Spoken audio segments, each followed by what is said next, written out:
सत्संगत जी, प्रेम से कहना धन्यकार जी। सत्संगत जी,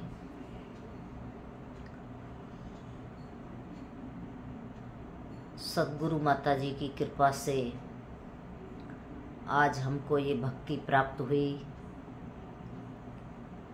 क्योंकि बिना गुरु के कोई भक्ति प्राप्त नहीं कर सकता। गुरु ही होते हैं जो कि भक्ति से इस आत्मा का रिश्ता जोड़ते हैं। तो एक भक्त अपने जीवन में भक्ति को ही महत्ता देते हैं। वो कभी भी इधर उधर की बातों की परवाह नहीं करते।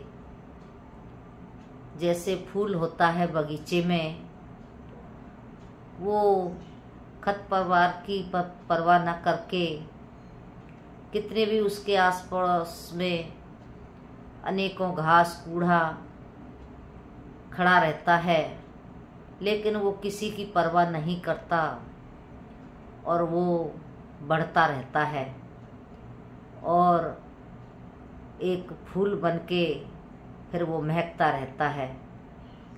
ऐसे ही एक भक्त का जीवन होता है। वो भी अपने आस पड़ोस में जो भी कुछ हो रहा होता है, कुछ लोग कह रहे होते हैं, वो उसकी परवाह ना करके अपनी भक्ति में लगा रहता है। क्योंकि कहते हैं लोगों का काम है कहना, लोग तो कुछ ना कुछ कहेंगे, कि लोग तो कुछ ना कुछ कहेंगे, उनका तो काम ही कहना है।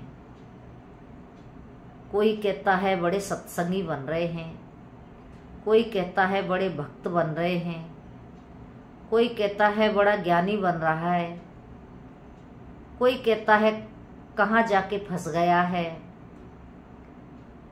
अपने कृष्ण की अपने राम की भक्ति करते कहाँ सरदार जी के किसी के चक्कर में पड़ गए हो। इस तरह से अनेकों प्रकार की बातें लोग कहते हैं। बाबा जी थे जब दासी समाज सत्संग से जुड़ी हुई थी, तो एक हमारे भाई साहब दासी से कहने लगे, कहाँ एक सरदार के चक्कर में पड़ गए हो तुम, अपने राम कृष्ण की भक्ति करो। तो सत्संगत वही बात है कि समझ नहीं है कि राम राम कहे आयु बीती, राम समझ में आया ना, कि सारा जीवन बीत गया राम राम कहते, लेकिन समझ में नहीं आया। तो जो भक्त होते हैं वो किसी की ना परवाह करके वो भक्ति में लगे ही रहते हैं। ये माया किसी भी रूप में हमारे सामने आ सकती है, किसी भी रूप में हमको रोक सकती है।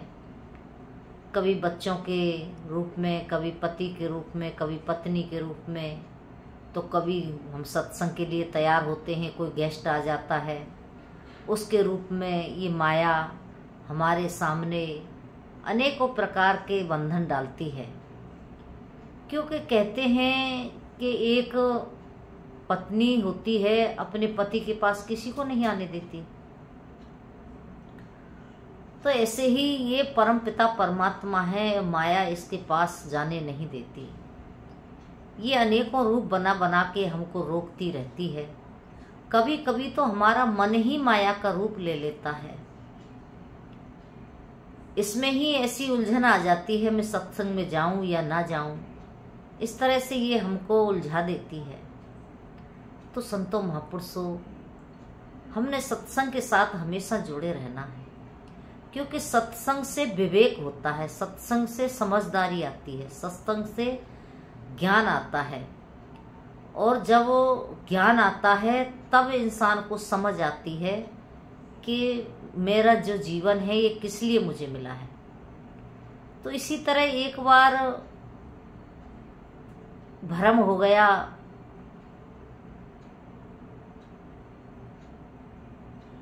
इंसान को भ्रम हो जाता है किसी भी प्रकार का कि मेरे जीवन में मैं बहुत भक्ति करता हूँ, मैं बहुत पूजा पाठ करता हूँ, मैं बहुत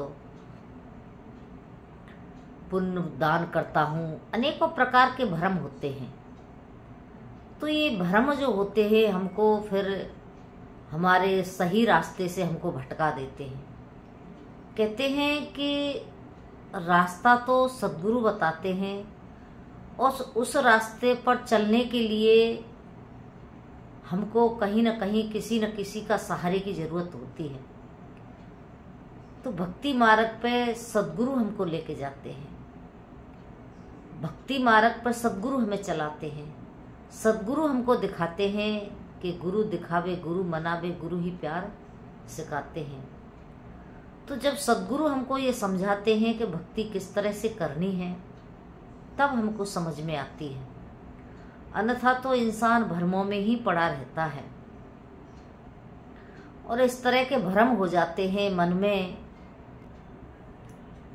तो उन भ्रमों से हमको फिर सद्गुरु निकालते हैं। इसी प्रकार से एक बार भ्रम हुआ।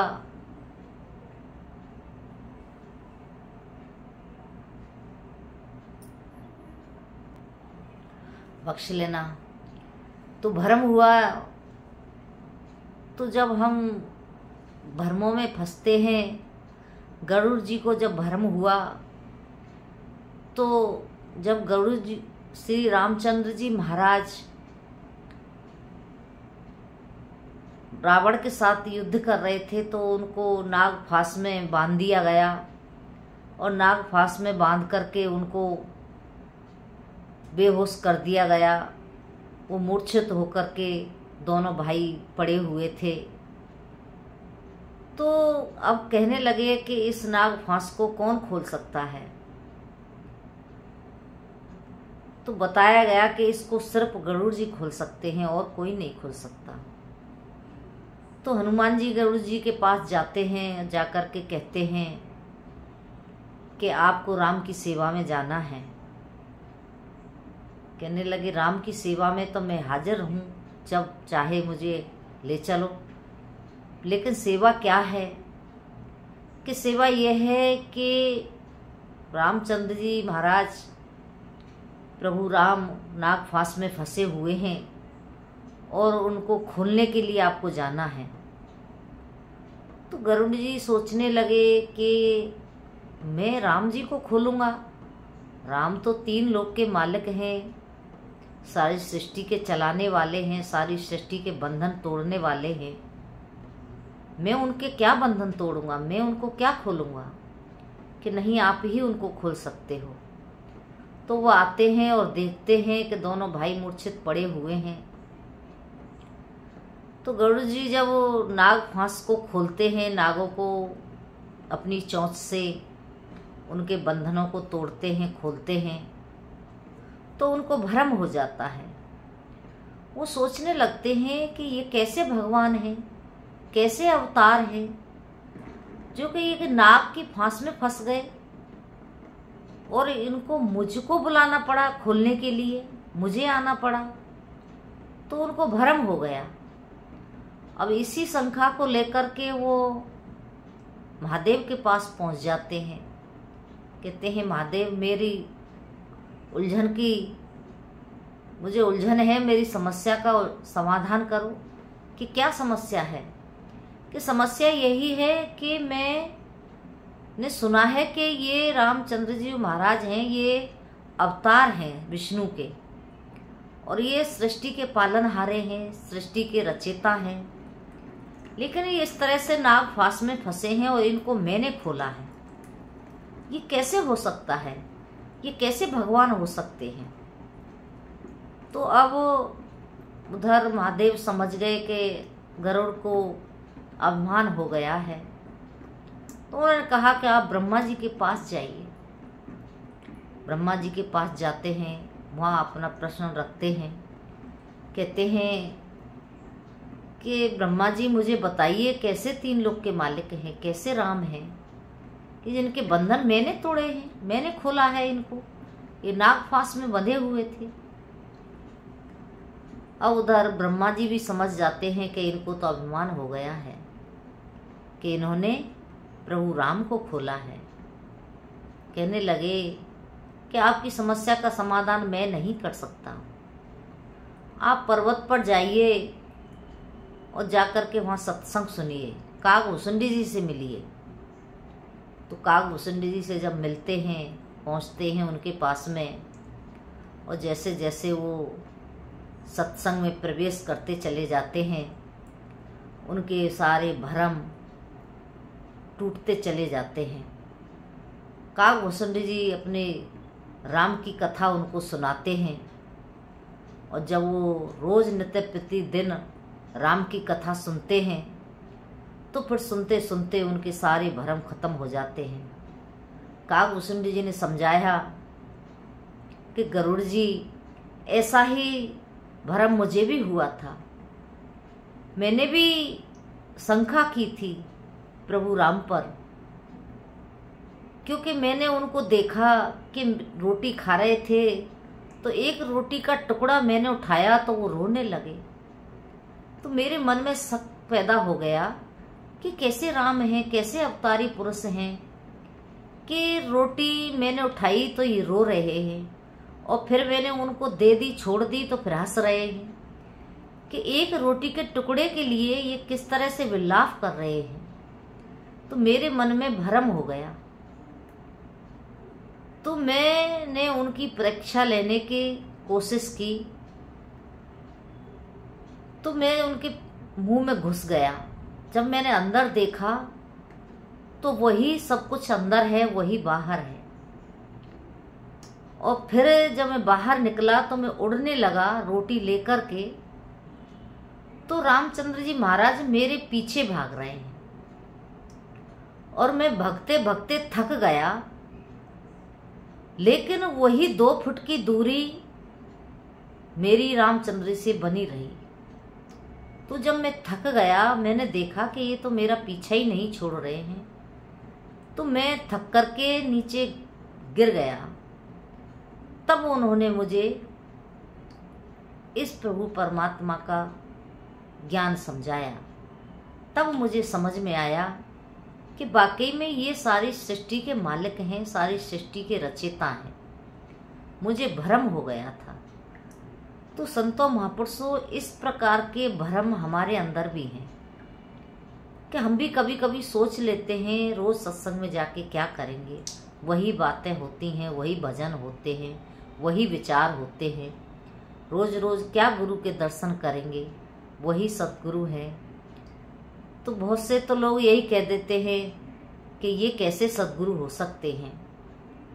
तो संतों महापुरुषों, ये अज्ञानता का कारण है जो कि समझ में नहीं आता। लेकिन जब हम संतों का साथ करते हैं तो संत हमको सद्गुरु के गुण बताते हैं कि सद्गुरु गुणों की खान है और किस तरह से अपने भक्तों की रक्षा करते हैं, किस तरह से ये पल पर छिन छिन देखभाल करते हैं। तो संतों महापुरुषों, ये तो हमारे अंग के संग रहते हैं, कहीं दूर नहीं है। हमने कहीं दूर नहीं जाना है, हमने सिर्फ और सिर्फ संतों का संग करना है। जब हम संतों का साथ करते हैं तब हमको ये ज्ञान समझ में आता है कि तुझ में राम, मुझ में राम, सब में राम समाया, सबसे कर लो प्रीत जगत में कोई नहीं पराया। तब हमारे सारे भ्रम खत्म होते हैं, तब हमको ये भक्ति प्राप्त होती है।